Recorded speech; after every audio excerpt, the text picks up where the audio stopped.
When I was younger, my mom used to tell me, in life you can be smart or pleasant. I've been smart for years. I recommend pleasant. That is a quote from a 1950s movie. I think it's called Harvey. When I was younger, I felt like I was an outcast quite a lot of the time. I moved around a lot, sometimes for my parents' work, sometimes from one of the schools I moved out from after a year simply because even the teachers felt like even the teachers were bullying me too. And as a kid, I was a very soft kid. I was very, gentle and too sweet. Wasn't really able to stand up for myself. And so once you get to a certain age, I started exercising, I started lifting a little bit, I took up martial arts, to try and defend myself. And there came a point where I prided myself on my intellect. I prided myself on the fact that I was smart. In my school, I was top 2, top 3 students. In college, same thing. I could be very abrasive. I could be very just unpleasant, I guess. Now, to be fair to myself, the culture of the school I went to was, I would say, quite bad. Academically, we were one of the worst performing years ever. It's almost like it's an achievement. And when you don't have much going for you, when you have no sense of community, when you have no sense of belonging anywhere really, yeah, of course you're going to get abrasive, you're going to get prickly. It's going to be hard for me to socialize because I'm going to feel like I don't want to.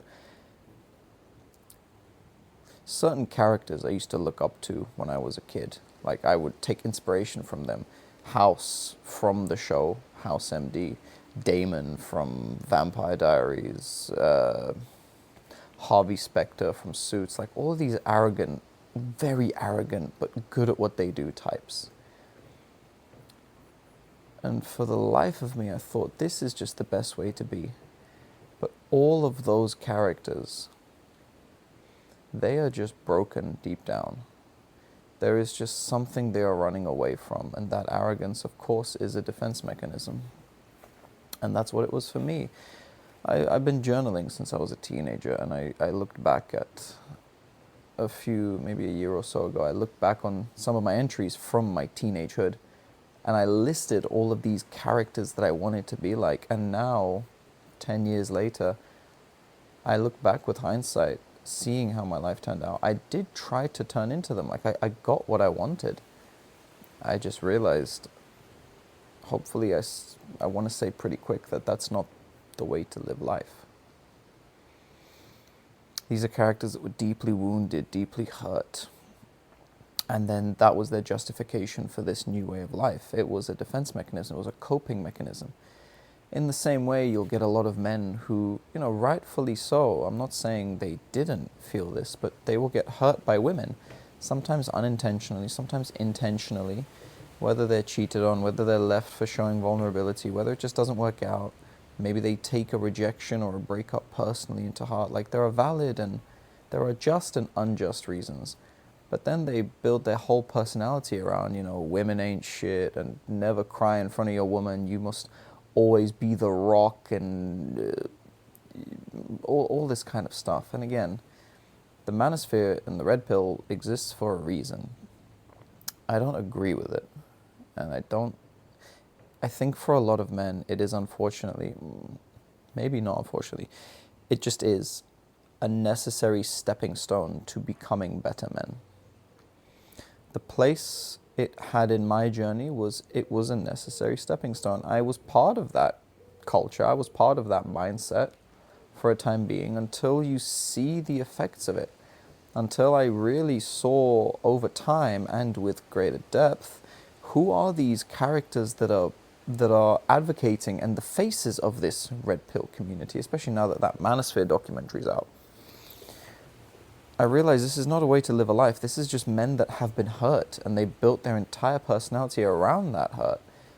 Under proper scrutiny, under someone questioning them from a place of grace, curiosity, but truth, they crumble hard.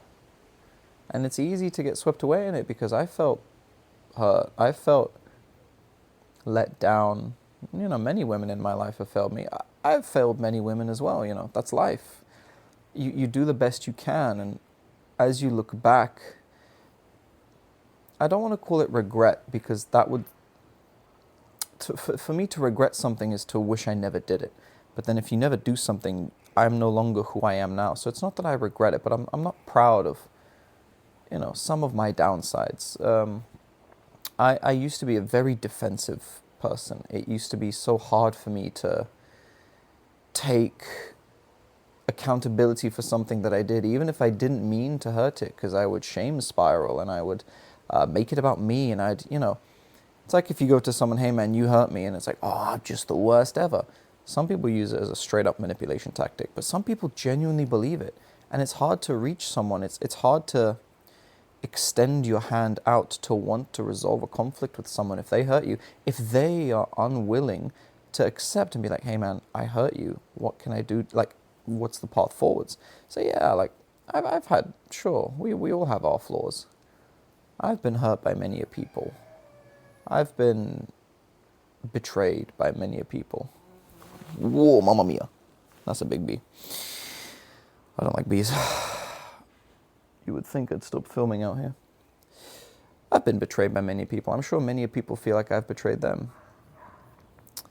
But throughout all of these journeys, one thing that I know for certain about myself is that I never wanted to do anyone any harm. And I know that's not, it's not a justification, and it's not to avoid accountability for the results of whatever actions I have done. But it does count for something.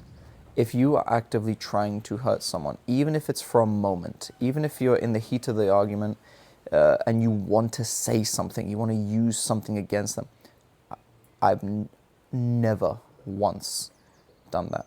I've never once spoken out of turn. Of course I've said things I didn't realize what I say. That's different. It's not like I wanted to hurt someone and then I said it, the words leave my mouth, and then it's like, oh no, I'm sorry, I didn't mean it.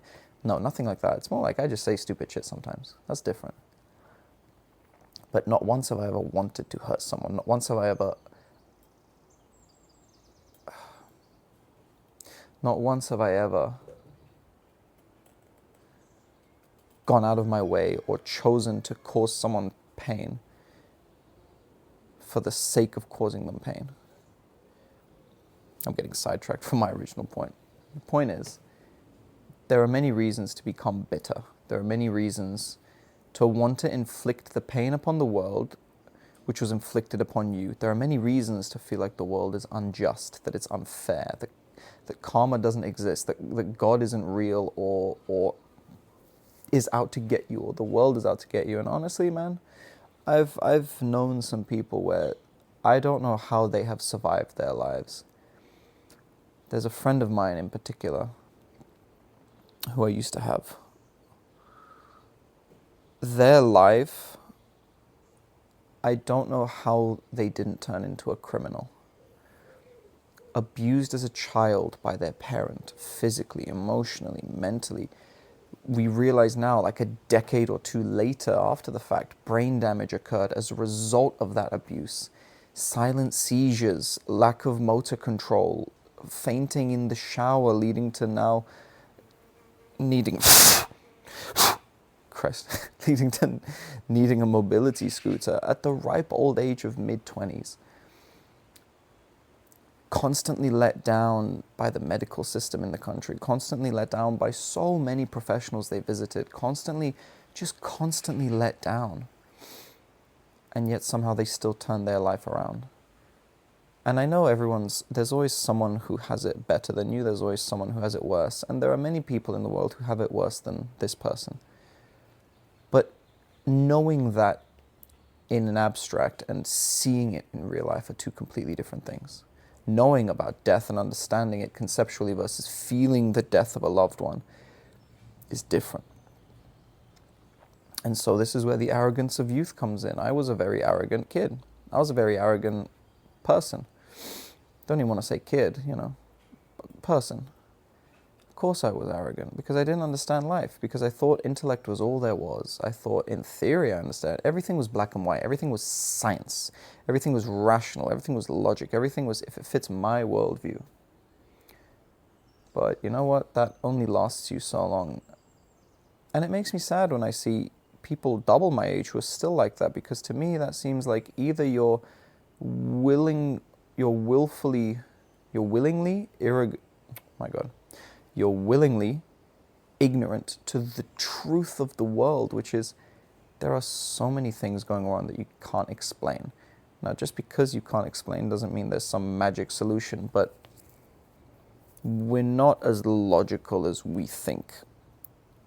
We're not as rational as we think. Everything we do is ultimately in some way through emotion, one way or another. We are all the same deep down, but it doesn't matter because of all the differences we have. Clearly, even though we are all flesh and blood and bone and brain, it only takes a small change in a life to... We're all one bad day away from turning into creatures, turning into monsters. And so those people who are arrogantly intelligent, those people who are so combative, once you start that healing process, or even if you weren't arrogant, even if you're just an intelligent person, if you're above average intelligence and you're a sensitive soul, you're someone who feels things deeply. And I don't mean like, oh, I'm an empath. That word has been used and abused at this point. That word's been wrung out. If you're someone who feels things deeply and you're someone who wants to improve themselves just naturally, you're someone who's intelligent, there's going to come a point in your life, hopefully not your whole life, where you will be outdone by people more mediocre than you, simply because they have the audacity to put themselves out there. There's a reason why the saying, the A graders are going to be working for the B graders who are actually owned the whole company by the C graders or whatever it is, because intelligence really isn't... The threshold for intelligence you need to get by in life is so low, it's abysmal. Because there are so many people I know, myself included, who have so much to offer this world, so much they can create, so much that can come from the internal, sometimes void, sometimes never-ending well of their soul. They are outdone by people more mediocre than them, simply because those mediocre people have the audacity and the balls and quite frankly, the madness to put themselves out there. Even making content like this, I've made quite a lot since I started, but it took me so long to do it because I was so afraid. So afraid of, oh man, but I don't like how I sound, I don't like how I look. I have these weird muscle twitches, I have these weird eye twitches where looks like I'm spazzing out, I'm tweaking, people are going to think it's weird. Man, who cares? Because you know what? No, not even who cares. You do care. And I am still afraid to make content. I'm still afraid to put myself out there. I'm still afraid to do what I want with my business, to do what I want with my personal activities, whatever they may be. But you know what? You don't have to not be afraid to still do it. Quite frankly, it doesn't matter how you feel. There have been some elite fighters who before a tournament match are napping and then they go on to win. There have been some fighters who before tournament matches, they're nervous and they're anxious and they're shaking and they throw up and they vomit and they go on to win. So you know what? It doesn't matter. Your bedtime routine doesn't matter. There was a beautiful graph or a visual representation I saw of like 30 great figures from history. Could have been artists, engineers, writers, singers, athletes. And it showed 24 hours of the day. And then it color-coded, okay, the purple is when they all slept. The yellow is when they all worked. The red is when they all had fun. It was so wildly different for everyone. So the more time goes on, the only conclusion I can come to is that all that matters is that you do. I'm afraid to dance in front of people. Okay, do it anyway. I'm afraid to publish this piece of writing that I know I feel strongly about, but what if other people... Just do it anyway. I'm afraid to make this piece of content. Do it anyway. I'm afraid to put myself forward for this job because I'm not qualified. Do it anyway. It's not up to you what you deserve. You shouldn't even think, oh, I don't deserve this. Quite frankly, there's two aspects. One is you'll never know what you deserve in life.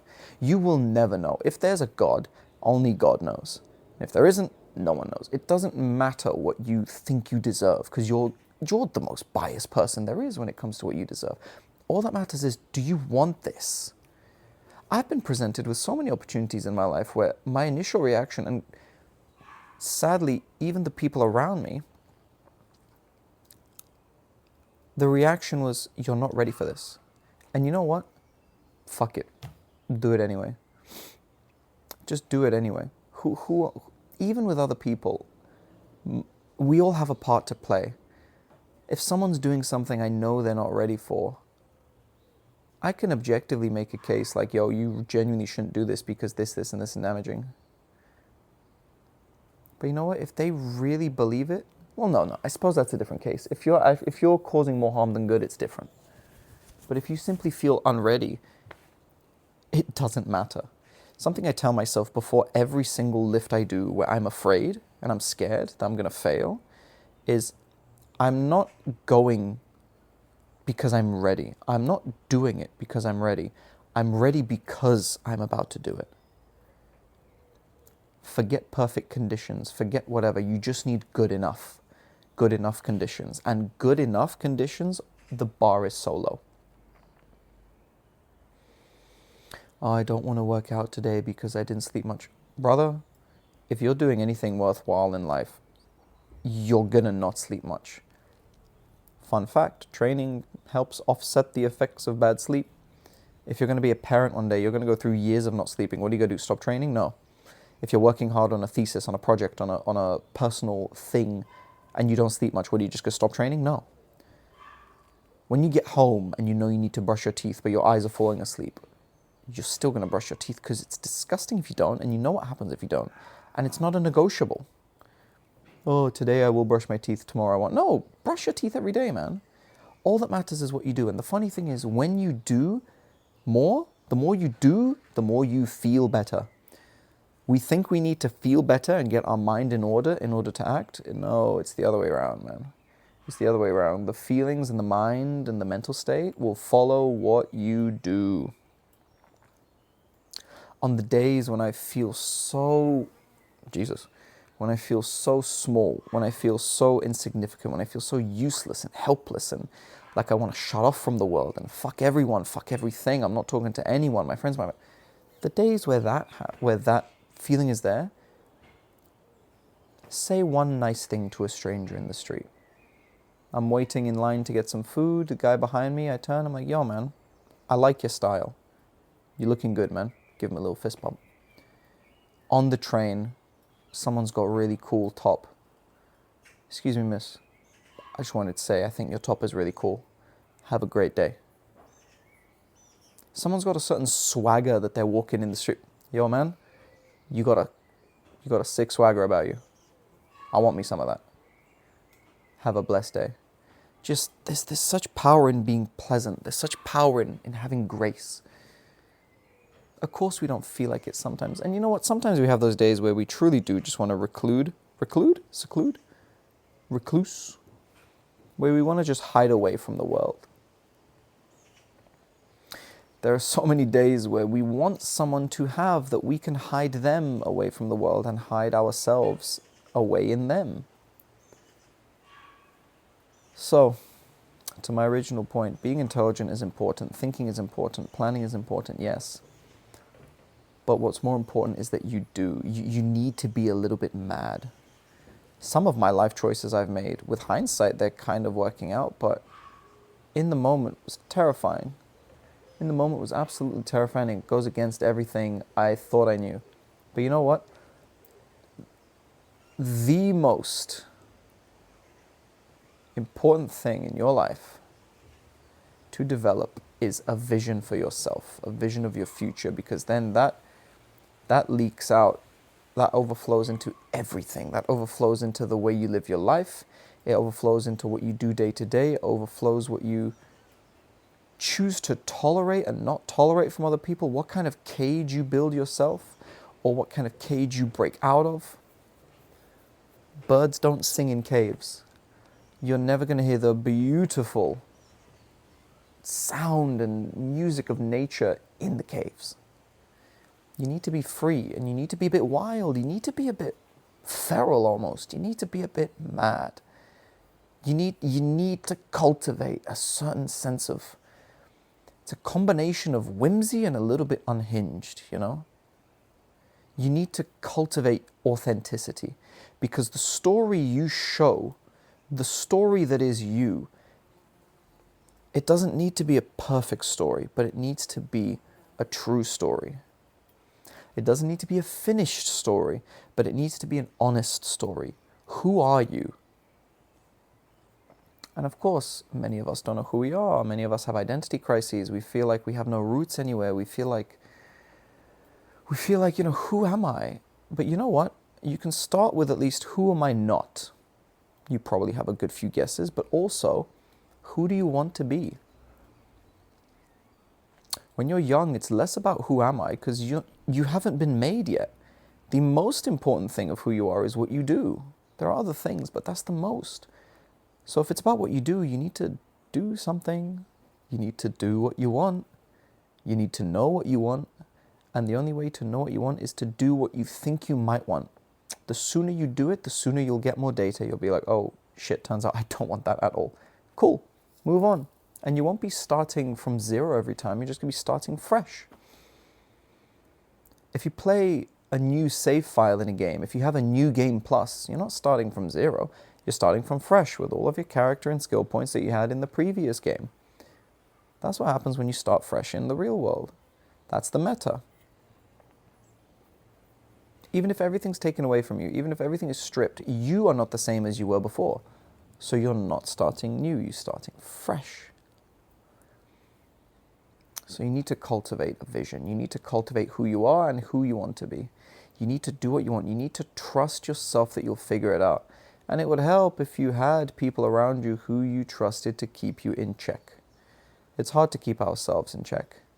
But sometimes you just need one North Star in your life, someone, a peer, someone who is a peer to you, someone you see as an equal, to rein you in every now and then, to have the grace, the honesty, the kindness, and the courage to speak to you one day if you go too far off the rails, be like, hey man, I'm worried about you. Because if that's not a risk, you're not doing anything worthwhile. If certain, let's call them sinful things, are not whispering their sweet, sweet pleasures into your ear at any point in your journey, I think you're doing something wrong. To make it very easy to visualize, if the devil doesn't care about you, you're doing something wrong. If bad behaviors, bad thoughts, bad feelings, bad urges, bad whatever are tempting you, if they're teasing you, if they're seducing you, that means the opposite is just as true. Sometimes when we are the closest we've ever been to a breakthrough, when we are the closest we've ever been to a new chapter in our lives, a new metamorphosis of our personality cocooning and then ripping open into a beautiful new butterfly, in that moment before the new version of you takes over, that's sometimes when the temptation becomes the highest. That's sometimes when falling back into old habits becomes easiest, most tempting. So you got to be a little bit mad. You got to be a little bit mad. And you have to have almost unwavering confidence in yourself. Not because it's based on anything, not because I'm great, I'm smart, just because you are you. The same reason you shouldn't need a reason to love yourself, you should believe in yourself. The only valid answer, I think, to why do you love yourself is because I'm me. Because I'm funny, because I'm kind, because I'm generous. Okay, cool, that's relative to others. That's reliant on others. The answer, why do you love yourself? Because I'm me. If you were anyone else, who would you be? No one. I'm me. I love me because I'm me. Whether you approve of everything, of course, is a different story. Whether you accept everything as you are, different story. But love, same with belief. Why do you believe in yourself? Because I do. The fuck? You need a bit of healthy delusion. Why do you think, there's 5 guys approaching you and they're going to try and fight you. Why do you think you're going to win? Because I have to believe it. Because some games we can choose to play, some games we don't, and some games have a cost. The cost of living, the game of being alive, we are all in no matter what. You don't have a choice but to bet. So who else are you going to bet on if not yourself? You don't have a choice on if you play this game, if you withdraw your hand, if you fold your cards. You don't have that choice. You are in this game until the very end. So who else are you going to bet on if it's not yourself? Why do you believe in yourself? Because I do. Why do you think it's going to work out? Why do you think you'll be able to do this? Because I do. Do you know how many unfathomable great things in the world have happened?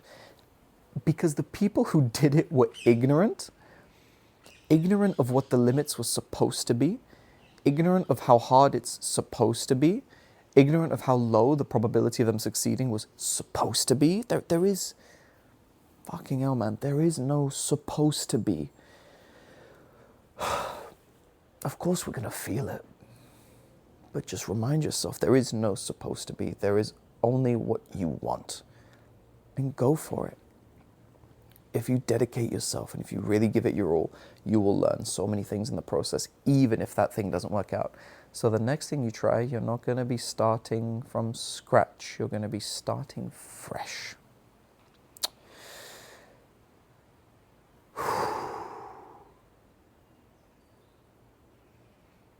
What a beautiful day. What a blessing it is to have clean, warm clothes to sit outside. What a blessing it is to have a garden to sit in. What a blessing it is to have 2 functioning eyes to work, to look at the colors. What a blessing it is to smell everything around me, to have hands with functioning nerve endings that I can feel, a mouth and a brain that allow me to speak like this as uninterrupted. Peace in this world, peace in my world, peace in my city. Don't take it for granted. It's okay if you've been spoiled, but don't be ungrateful. Don't be a brat. Gratitude helps with a lot of things.